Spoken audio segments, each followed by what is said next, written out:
우리 인생은 다 때가 있습니다. 날 때가 있고, 죽을 때가 있고, 또 심을 때가 있고, 열매 맺을 때가 있고, 또 심은 것을 뽑을 때도 있습니다. 예수님은 항상 때를 기다리셨습니다.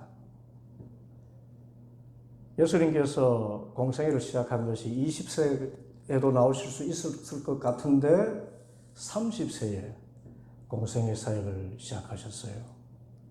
그때는 세례자 요한이 감옥에 갇힌 때였습니다.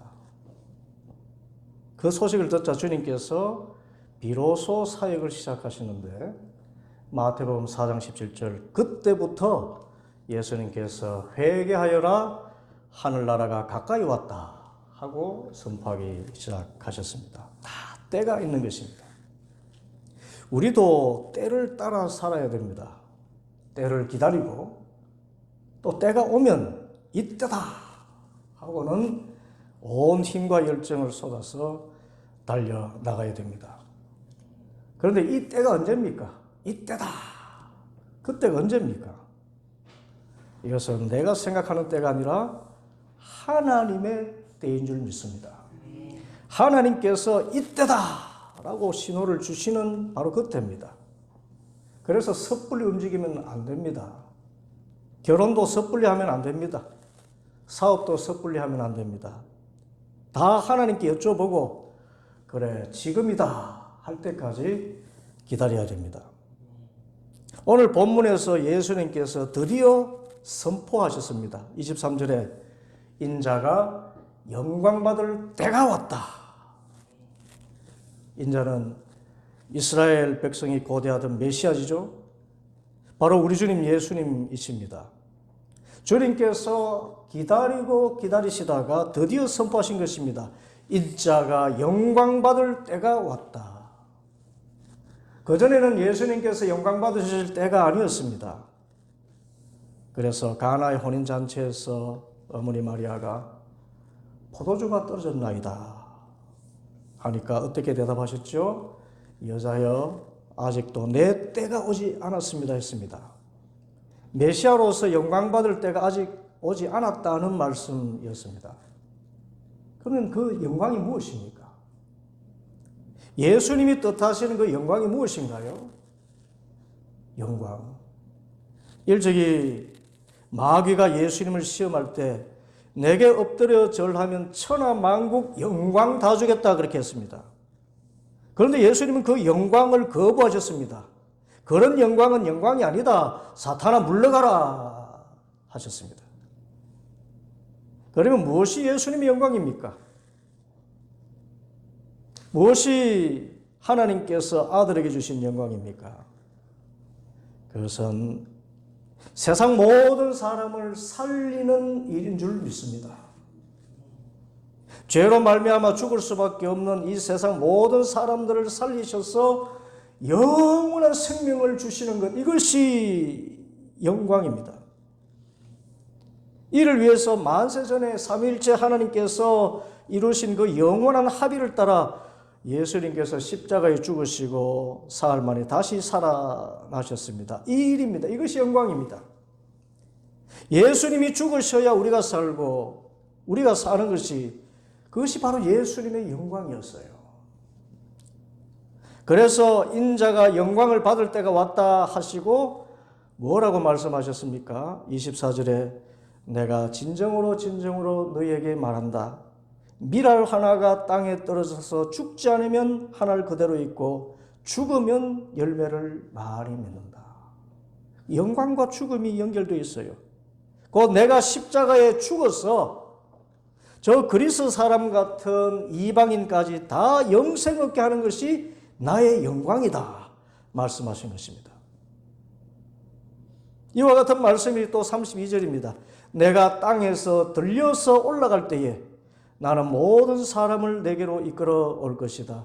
이것은 예수께서 자기가 당하실 죽음이 어떠한 것인지를 암시하려고 하신 말씀이다. 우리도 이런 영광을 구해야 됩니다. 이 세상에서 모든 사람들에게 인사받고 대접받는 그런 영광이 아닙니다. 수천억의 재산 모아서 호화찬란하게 사는 것이 영광 아닙니다. 우리의 영광은 예수님의 영광이어야 됩니다. 내가 희생해서 내 자녀 잘 되고, 내가 죽어서 가문이 살고, 내가 십자가 져서 교회가 살고, 나라가 살고, 민족이 사는 것, 그것을 영광으로 생각해야 됩니다. 우리 어머니 이야기를 해서 미안합니다. 우리 어머니가 부흥에 가서 부흥 강사가 이런 말을 했어요. 성전 마당들만 썰어도 하나님이 그 자식들을 책임지신다. 이 말을 듣고 자식들 성공시키려고 여자의 몸으로 교회 사찰을 자원했습니다. 그런 멸시천대가 없고 그런 고된 일이 없었어요. 새벽 종치는 일부터 다시 새벽까지 청소하고, 또 그때는 거지가 얼마나 많은지요. 거의 매일 한 사람 두 사람씩 밥 좀 달라고 찾아왔습니다. 그 거지들을 우리 먹는 것보다 더 잘 챙겨주셨어요. 그 가운데 남편 섬기고 자식 5 밥해 먹이고 키웠습니다. 또 그 와중에 매일 3시간씩 기도하고, 모두가 가정 하나 살리려고 저 효목동 산 45번지 양아치 만들지 않으려고 모든 것을 희생했습니다. 그 결과 대한민국 역사상 1970년대 효목동 산 45번지 출신으로서 예수님 믿고 고등학교를 무사히 졸업하고 옳은 직장 얻어서 사는 사람들은 우리 가문이 유일합니다. 이 가문에 목사까지 나오지 않았나요? 지금은 희생이 없습니다. 희생은 50년 전이나 있었던 일이고, 지금은 부부라도 반반입니다. 돈도 반반, 일도 반반, 명절도 본가 처가 반반, 정확히 나눈다고 합니다. 그리고 뭔가 내가 더 희생한다 생각되면 바로 이혼해버립니다. 그래서 명절에도 쉬지 않는 사람이 있는데 이혼 전문 변호사라 그래요. 이 변호사들은 명절이 대목이라고 합니다. 평소보다 이혼 의뢰가 4배는 많다고 합니다. 희생이 없습니다. 왜요? 영광을 세상 것에 두기 때문입니다. 돈이 영광이고 권력이 영광이고 학벌이 영광입니다. 다른 사람 두리고 사는 것이 영광이지 남 밑에 있는 것 못 견뎌야 합니다. 섬김요. 그것은 성경에나 있는 말이지 내 삶에는 혐오스러운 말이 된 지 오래입니다. 그러니 사람을 어떻게 살리겠습니까? 아니, 아이도 낳지 않습니다. 생명 자체가 버겁습니다. 희생할 생각하니까 끔찍합니다. 하루 3시간 쪽잠 자면서 젖 먹이고 기저귀 갈고 그걸 수년이나 해야 되는데, 자식이 많으면 많을수록 그걸 평생 해야 되는 일인데, 그럼 내가 엔조이 할 것은 어떻게 포기할 것인가? 그래서 아예 결혼을 안 하는 것입니다. 또 벌어서 부부 즐기며 살아야 되는데 버는 족족에 애 과외시키는데 다 들어가는데 그 손해보는 일을 왜 합니까? 그래서 지금 이 사회가 살고 나라가 사는 길은 먼저 우리 성도들부터 예수님의 영광을 회복하는 것인 줄 믿습니다. 나를 통해서 내 가족이 살고 이 사회가 살고 이 나라가 살고 영적으로 하나님 나라가 이루어지도록 나는 예수님의 십자가 지고 희생하며 섬기는 삶을 살겠다. 이런 가치관의 회복이 있어야 이 세상이 바로 돌아가는 것입니다. 더 중요한 것이 있습니다. 그러면 누가 희생할 수 있습니까? 희생해야 영광도 있는데 이 시대에 누가 희생할 수 있습니까? 그것은 말 바꾸기 하는 것 같지만 앞에 있는 영광을 바라보고 믿고 소망하는 것입니다. 어떤 영광요? 앞에 있는 영광을 믿고 바라며 소망할 때야 비로소 희생할 수가 있습니다. 여러분, 예수님이 십자가 희생을 어떻게 감당하셨습니까? 그 앞에 있는 영광을 바라고 믿으셨기 때문입니다. 우리가 앞에 있는 영광을 생각하면 이 세상에서 어떤 희생도 감당할 수가 있습니다. 여러분, 임신과 출산이 얼마나 힘겹습니까? 저는 참 여자들이 대단하다고 생각해요. 그런데 그 10달 참을 수 있는 것은 내 태에 있는 아기가 태어나는 그날을 믿고 바라기 때문입니다. 내 태중에서 이렇게 꿈틀꿈틀하는 이 생명, 이 생명이 나서 내 자식으로 살아간다는 것, 그것을 바라기 때문입니다.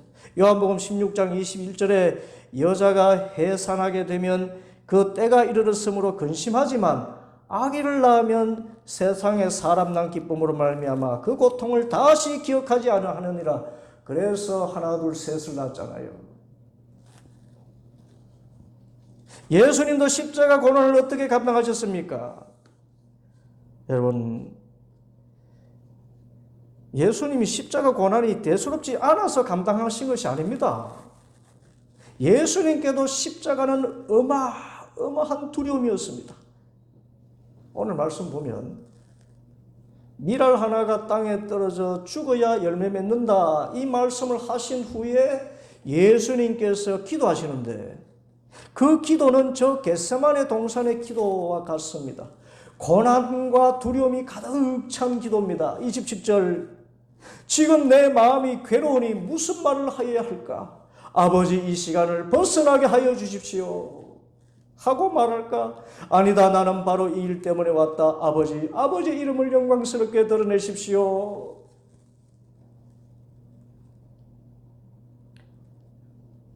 요한복음에는요, 겟세마네 기도가 없어요.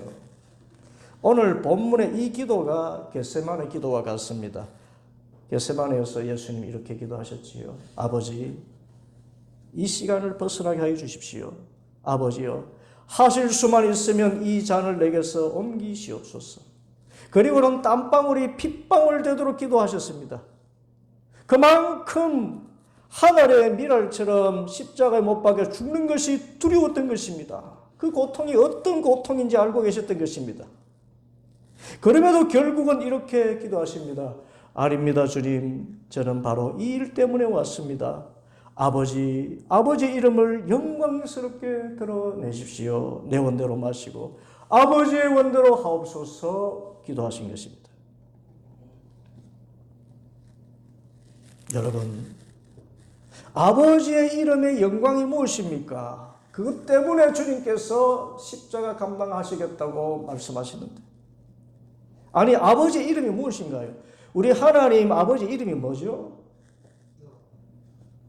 여호와라고 우리가 우리 입에는 올리지만 유대인들은 써놓고도 읽지 않습니다. 그런데 그 거룩한 이름, 특별히 하나님을 아버지라고 부를 때 그 이름은 사랑입니다. 하나님은 특히 아버지로서 그 이름이 사랑이신 분입니다. 저 탕자의 비유를 보십시오. 젊은 날 그 욕심, 정욕, 그것을 못 이겨서 아버지 품을 떠나서 허랑방탕하게 살던 아들입니다. 이 아들이 세상 다 누려봐도 참된 만족이 없고 오히려 삶이 피폐해져가며 마지막으로 다시 돌아갑니다. 아버지께로 돌아갑니다. 염치도 체면도 없습니다. 단 한 가지 이유가 있습니다. 아버지는 나를 버리지 않으실 것이다. 적어도 품꾼의 하나로는 받아주실 것이다. 아버지가 사랑이심을 알고 있어요. 이 사랑이 하나님의 이름입니다. 이제 아들이 나간 이후에 한순간도 아들을 잊지 않고 기다리시던 아버지가 어느 날 아들이 돌아왔습니다. 그런데 아직도 거리가 먼데 동구 밖에 한 거렁뱅이가 오는데 이 아버지 눈에는 거렁뱅이로 보이지 않고 존귀한 왕자로 보입니다. 그리고 그 냄새나는 아들에게도 먼저 달려가서 덥석 끌어안습니다. 그리고 입맞춥니다. 그리고 죽은 아들 살아온 듯 기뻐하시고 또 기뻐하시면서 잔치를 벌이십니다. 그 이름이 사랑이신 아버지 하나님이십니다. 그러면 이 아버지의 이름의 영광이 무엇입니까? 주님의 그 사랑, 그 사랑이신 주님의 이름이 온 세상에 선포되는 것입니다. 그러면 그 사랑이 온 천하에 선포되는 가장 극적인 것이 무엇입니까? 그 사랑이 무엇을 통해서 가장 분명히 나타납니까? 바로 아들을 십자가에 내어주심으로 죄인된 세상 모든 이들의 죄를 담당하시고 오히려 그 죄인들을 하나님의 자녀 삼아주시는 그 사랑입니다. 그 사랑으로 모든 사람들이 영생을 얻어서 저 영원한 하나님 나라에서 왕노릇하며 살게 하시는 그 사랑입니다. 그래서 아버지의 이름에 합당한 영광은 이 말씀입니다. 요한복음 3장 16절 함께 하겠습니다. 하나님이 세상을 이처럼 사랑하사 독생자를 주셨으니 이는 저를 믿는 자마다 멸망치 않고 영생을 얻게 하려 하시니라. 이 아버지 이름을 영광스럽게 드러내시기를 소망하고 바라심에 예수님은 십자가 고난까지도 기꺼이 감당하실 수 있었던 것입니다. 내가 십자가를 지면 하나님의 이름이 영광을 받으시는구나. 천하 그 죄인들조차 하나님의 자녀가 되는 아버지의 이름 안에 있는 그 영광이 나타나는구나. 내가 십자가를 지기만 하면. 그래서 그 영광을 바라보며 십자가를 지신 것입니다. 예수님의 삶이 항상 그랬습니다. 이 세상에 오신 후부터 십자가에 달려 죽으시고 부활 승천하시기까지 언제나 아버지의 이름을 영광스럽게 드러내는 삶을 사셨습니다. 단 한순간도 아버지의 영광을 생각하지 않으신 적이 없으셨습니다. 그래서 그 거룩한 사랑의 뜻에 항상 순종하셨습니다. 그래서 하늘에서 음성이 울려 퍼졌습니다. 28절 내가 이미 영광되게 하였고 앞으로도 영광되게 하겠다. 예수님께서 십자가 고난 감당하신 것, 이 영광이었습니다. 아버지 하나님의 사랑이 온 천하에 증거되는 것, 그 사랑으로 세상 모든 사람들이 새로운 생명을 얻게 되는 것, 이 영광이었습니다. 나 한 목숨 십자가 희생하면 이 세상 모든 사람들이 죄에서 자유를 얻고 아버지의 사랑하는 자녀들이 되는구나. 그 영광을 바라보고 믿고 소망하심에 그 중한 십자가를 견뎌내신 것입니다.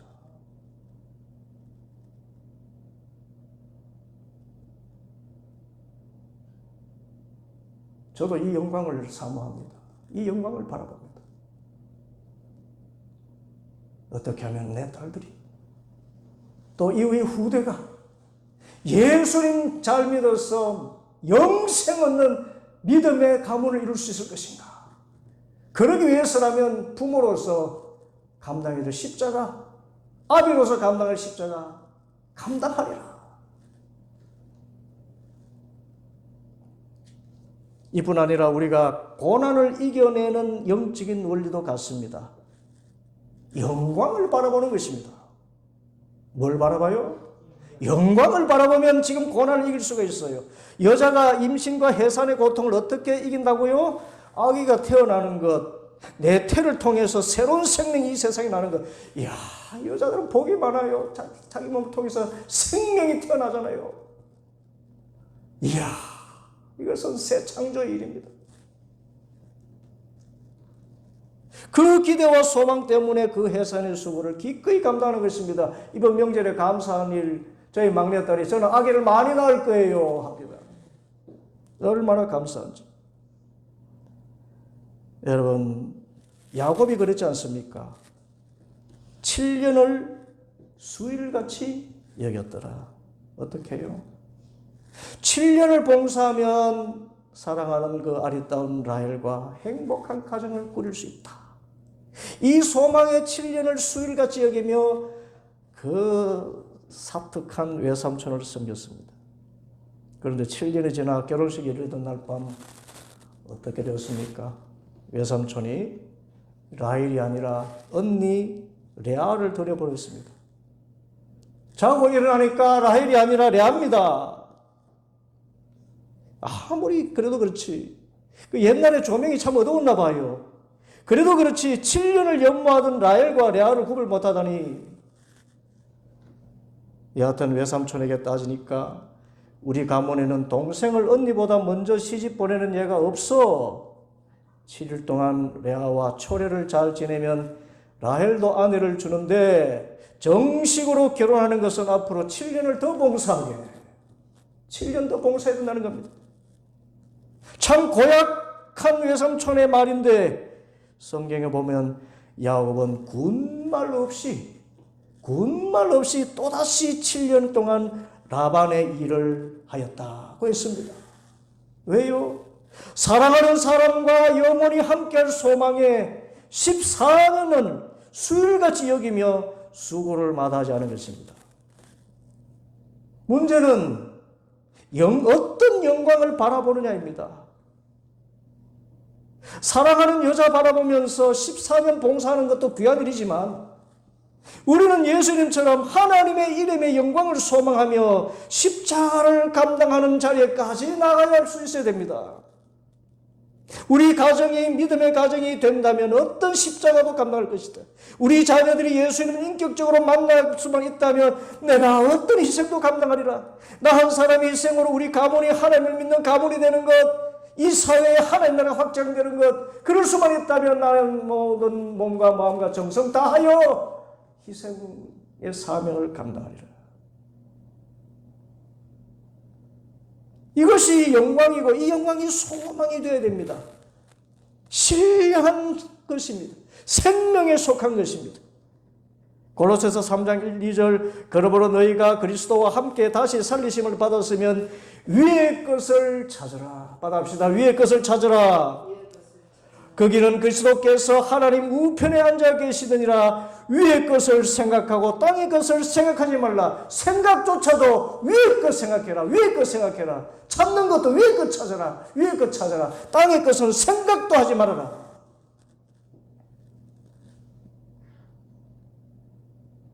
이 신령한 것, 영생에 대한 소망을 가진 사람은 이 땅에서 어떤 고난도 넉넉히 이겨냅니다.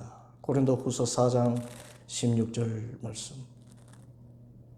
그러므로 우리가 낙심하지 아니하노니, 우리가 낙심하지 않고 살아갈 수 있는 비결이 있어요. 어떤 고난이 있어도 낙심하지 않는 비결, 그것은 우리의 겉사람은 낡아지지만 우리의 속사람이 날로 새로워지는 것을 알기 때문입니다. 우리가 잠시 받는 환난에 경한 것이 지극히 크고 영원한 영광에 중한 것을 우리에게 이루게 하매니 우리가 주목하는 것은 보이는 것이 아니요 보이지 않는 것이니 보이는 것은 잠깐이요 보이지 않는 것은 영원함이니라. 보이지 않는 것 하늘의 것 생각하고 하늘의 것 찾고 구하면 우리는 결코 이 세상을 떠나는 날까지 낙심하지 않고 살아가게 될 줄 믿습니다.